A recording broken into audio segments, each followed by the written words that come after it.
Assalamualaikum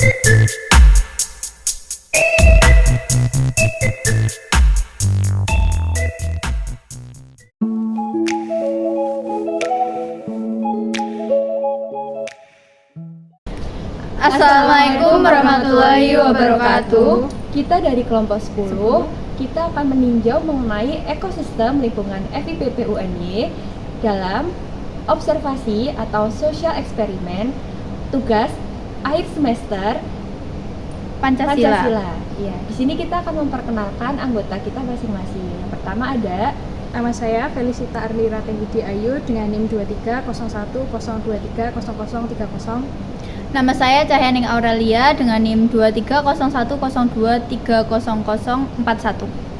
Saya Alia Nurpalah dengan NIM 230102300093. dan yang terakhir saya Rida Deliana Dahlan dengan NIM 230102300105. Alasan kita, kelompok kita ini memilih FIPP UNY sebagai lingkungan ekosistem yang kita pilih menjadi bagian dari tugas kita adalah yang pertama ada Karena kita ingin menilai atau mengetahui pandangan dari orang-orang yang ada di FIPP, khususnya mahasiswa dan juga staf yang ada di sini tentang pemahaman, yaitu tentang Pancasila.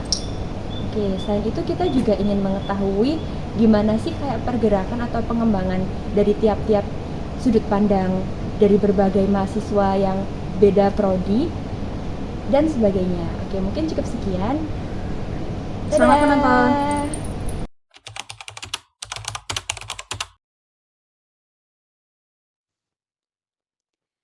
Yang pertama, ada konsep verbal adalah suatu cara seseorang dalam memahami Pancasila secara kasar dari beberapa kata yang diucapkan tanpa makna mendalam dari kata-kata tersebut. Contohnya, mereka memahami Pancasila secara hafalan, jadi seseorang tersebut hanya paham saja. Dan hasil dari 5 narasumber yang sudah kita wawancarai sudah memahami konsep verbal karena kelima narasumber sudah memahami mengenai kelima sila Pancasila tersebut. Yang kedua ada konsep pengetahuan konotatif, yaitu seseorang dapat memahami Pancasila secara pemahaman yang lebih mendalam mengenai makna dari kelima sila Pancasila tersebut. Dari hasil 5 narasumber yang telah diwawancarai, mereka juga telah memahami konsep konotatif karena kelima narasumber tersebut sudah memahami secara mendalam mengenai pentingnya makna dari nilai-nilai yang terkandung di dalam 5 sila Pancasila. Contohnya seperti mereka sudah memahami bahwa kebebasan harus dihormati, pentingnya sebuah komunikasi, pentingnya kejujuran, pentingnya menghargai pendapat, keyakinan seseorang, dan lain sebagainya. Yang ketiga ada konsep denotatif, yaitu mengacu pada fakta dan kenyataan yang ada. Maka memahami Pancasila secara denotatif berarti memahami bagaimana nilai-nilai Pancasila diterapkan dalam kehidupan sehari-hari. Dan pada 5 narasumber tersebut mereka juga sudah memahami tentang konsep denotatif karena mereka sudah mengamalkan nilai-nilai dari kelima sila tersebut dalam kehidupan sehari-hari mereka. Seperti sudah melakukan musyawarah dalam mengambil keputusan, adanya aspirasi dari fakultas sebagai wadah bagi mahasiswa untuk memberikan keluh kesahnya, menghargai keyakinan seseorang, sudah menggambarkan cinta tanah air yaitu dengan menggunakan produk dalam negeri, dan lain sebagainya.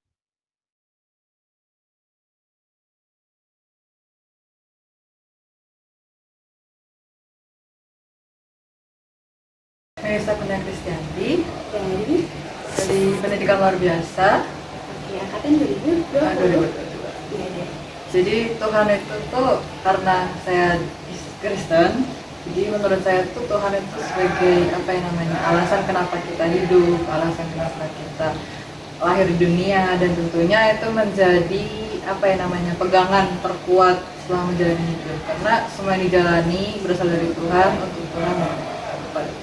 Sebenarnya mungkin karena saya minoritas di sini, jadi terasa cukup mungkin lebih ke arah bercanda, tapi itu terasa kayak misalnya kayak ayo Mei ayo asyhadu atau gimana. Jadi kayak kalau kebebasan agama itu tuh kadang terasa tidak sebebas itu, tapi kalau dibilang terlalu memaksa juga enggak, jadi kayak lebih ke arah enggak sebebas itu tapi juga enggak tidak bebas itu. Jadi kayak mungkin karena tadi saya pesan tadi kayak lebih kayak dibagi jadiin bercanda. Jadi ngerasa bebas banget juga enggak. Misalnya waktu puasa, itu kan aku nggak puasa, aku nggak pernah ikut puasa. Nah itu tuh kerasa kan, misalnya mungkin pas puasa karena nggak puasa terus kayak nggak apa-apa kalau mau makan, nggak apa-apa kalau mau minum. Nah, ataupun misalnya kalau pas puasa karena aku gak ada temannya buat makan, ya udah aku ikut mereka bukber. Jadi kadang aku sering diajak bukber kemana kayak oh iya aku ikut, tapi aku nggak ikut ibadahnya, nggak ikut, cuman kayak aku ikut nuansa kebersamaannya itu aku ikut. Oke, lebih ke arah tahu situasi. Jadi kan kayak tadi mungkin ada bercanda kayak Mi ayo asyhadu atau lain sebagainya. Aku posisi diri sebagai itu tuh bercanda. Jadi kayak itu tidak bermaksud kayak ayo kita pindah Islam dan lain sebagainya. Itu cuma jadi kayak ya kita akrab gitu doang. Jadi kalau misalnya nanti mungkin ada yang bercanda kayak gitu kayak oh iya itu bercanda, itu nggak maksud itu. Tapi juga paham ketika itu serius, kayak misalnya Mei, menurut kamu kenapa di agama kamu ada Tritunggal, kenapa di agama kamu ada Paskah dan lain sebagainya, itu aku jawab dengan serius. Jadi kayak paham mana waktunya bercanda, mana waktunya serius. Jadi benar-benar nunjukin kita tuh saling ya menghargai saling. Oh itu ngaruh banget karena agama kan Indonesia sebagai negara yang penduduk muslimnya terbanyak di dunia. Itu tuh benar-benar ngaruh ke struktur negaranya, gimana negara itu berjalan, dan juga itu nanti ngaruh ke politik dan lain sebagainya sebenarnya. Kayak sampai sekarang kan agamanya sama pemimpin-pemimpinnya, dan itu ngaruh banget ke apa yang namanya bagaimana masyarakat punya persepsi terhadap agama itu sendiri. Jadi kayak iya benar kita punya sila pertama yaitu menganggap Tuhan sebagai yang utama, tapi kita tuh sebagai orang yang memiliki kebebasan atas agama, jadi juga harapannya dapat lebih inklusif lah, lebih terbuka lagi ke agama lain. Dan kalau misalnya nanti mungkin secara tidak sengaja atau sengaja mengarah ke satu agama lain, jangan sampai itu merusak kerukunan itu. Jadi mungkin lebih ke arah lebih disosialisasiin lagi. Mungkin kalau acara keagamaan ya udah ada satu sama lain. Jadi kayak kita sama-sama setara dalam berbagai agama dengan satu kesetaraan.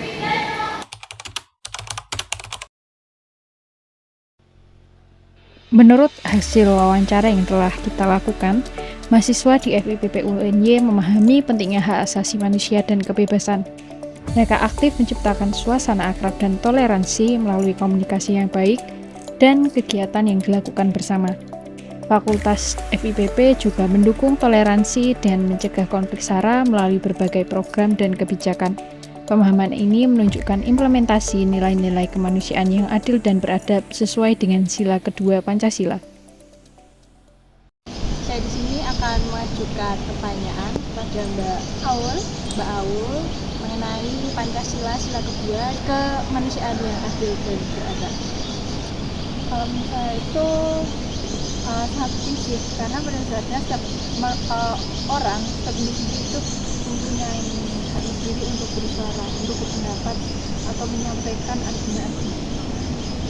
Kalau untuk menciptakan suasana akrab itu ya tentunya kita menjalin komunikasi ya sama orang itu sebenarnya gitu, kayak dia mau menyapa maupun mau mendengarkan, dan ini tuh ya menjalin komunikasi tuh.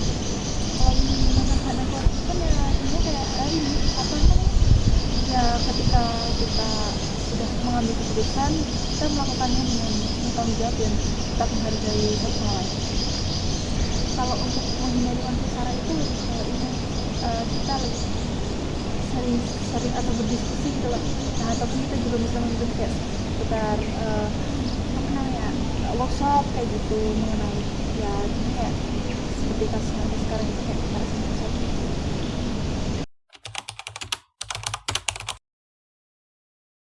Kesadaran pribadi untuk memelihara persatuan dan dukungan dari lingkungan sekitar sangat penting dalam mewujudkan sila ketiga Pancasila.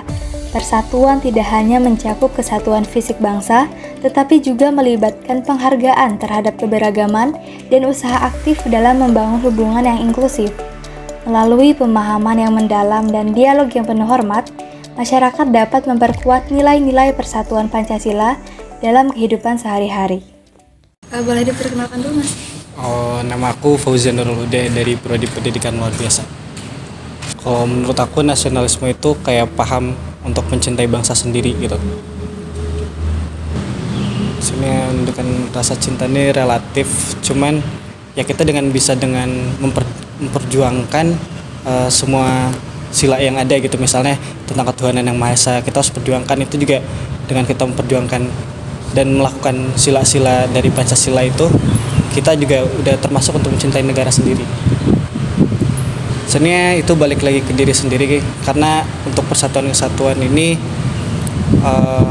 harus ada kesadaran dari diri sendiri. Nah, dari kesadaran diri sendiri ini juga harus dibantu sama orang-orang sekitar yang ngasih awareness soal ini pentingnya persatuan dan kesatuan. Kan itu juga dijelasin dalam sila Pancasila, dengan mengerti satu sama lain. Karena dengan biasanya orang itu bisa terpecah belah karena mereka tuh gak ngerti satu sama lain gitu, gak ngerti pihak A tuh maunya apa, pihak B tuh maunya apa. Padahal kalau misalnya mereka ngobrol dan mengerti satu sama lain tuh, mereka bisa loh mencapai satu persatuan.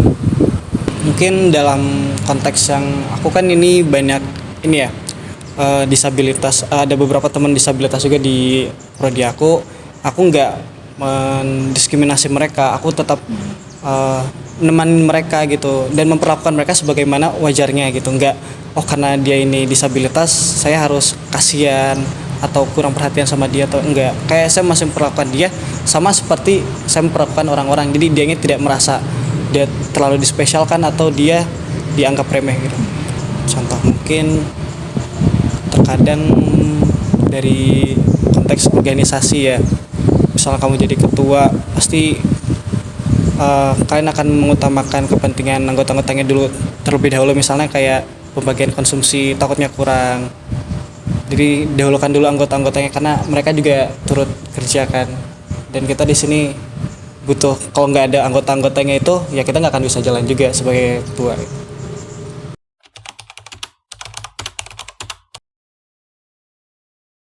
Dari hasil wawancara yang sudah kami dapatkan dengan Bapak Sutrisno selaku Security FIPP UNY, beliau sudah memahami mengenai arti dari permusyawaratan dan memahami pentingnya kejujuran bersama.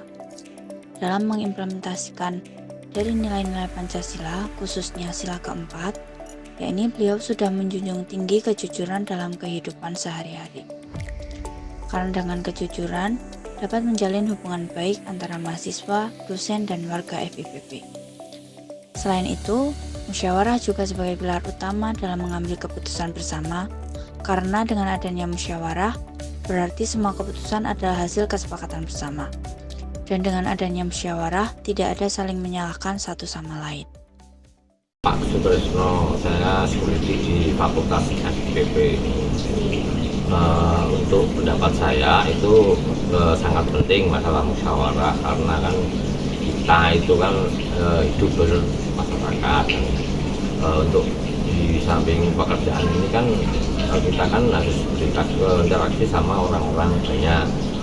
Jadi untuk mencapai kemufakatan itu perlu memang dianjurkan untuk musyawarah, biar kita tidak ada apa itu istilahnya saling menyalahkan nanti ya.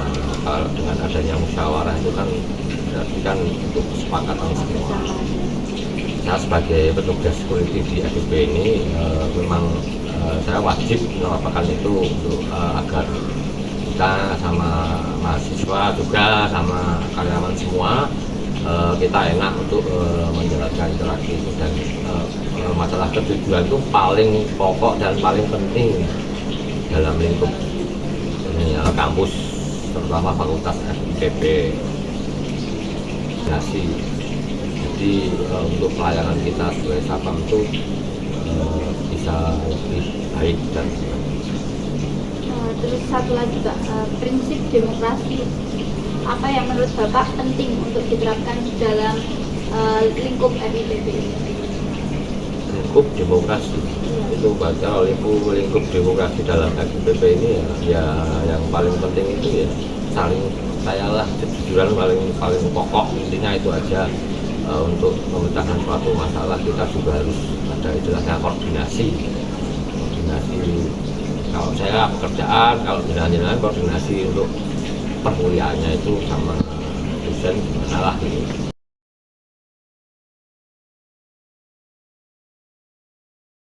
Perkenalkan, nama aku Ines Angelika, aku dari Psikologi Fakultas Ilmu Pendidikan dan Psikologi. Menurut aku sih fasilitas untuk di FIP sendiri itu udah merata sih, soalnya kayak semuanya tuh sama, tapi ada beberapa yang walaupun AC-nya itu ada yang rusak gitu, tapi kalau untuk kursi atau kelas itu besar sama banyaknya itu sama sih. Kan silakan itu keadilan sosial bagi seluruh rakyat Indonesia, dan menurut aku di FIPP ini udah cukup adil dalam pembagian fasilitas tersebut. Kalau dari BEM sendiri kan itu udah kayak mengusahakan ya, kalau misalnya untuk pemerataan UKT gitu. Jadi menurut aku dalam melindungi hal yang lemah ini, kita itu udah FIPP ini udah mau lakukan berbagai cara gitu kan, termasuknya itu ajuan dari BEM tentang ada juga kan beberapa yang kayak per minggu atau per bulan gitu, kayak aspirasi mahasiswa di FIPP gitu kan. Dan juga untuk melindungi hal yang orang yang lemah itu udah ada aspirasinya itu untuk mereka gitu.